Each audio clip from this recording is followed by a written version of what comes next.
L'un des défis majeurs dans l'exercice de la politique en République démocratique du Congo reste sans nul doute la tolérance lors des débats politiques, notamment sur les réseaux sociaux. C'est donc un challenge dans lequel s'est inscrit depuis peu la dynamique des politologues du Congo qui a ouvert des assises ce mercredi, réunissant autour d'une même table différents acteurs politiques et des forces vives.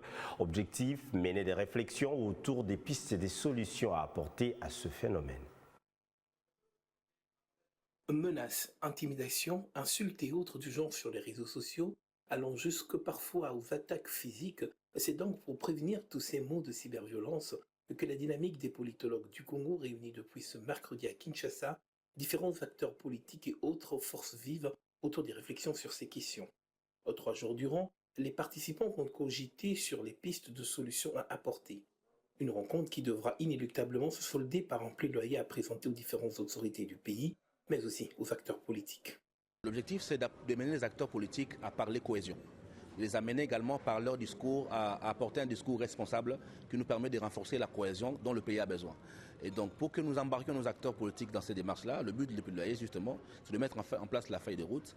Notre objectif à nous, ce serait qu'à la fin de notre plaidoyer, que nos acteurs politiques majeurs lancent un appel à la cohésion et lance un appel à l'éducation sur le NTIC, parce que nous voulons avoir un espace numérique assaini où le débat public soit le reflet des valeurs démocratiques que de l'intolérance ou de la stigmatisation. De ces assises, les participants analysent et se disent prêts à relever le défi pour l'assainissement de la sphère politique par des débats et des échanges toutes franches dans la tolérance.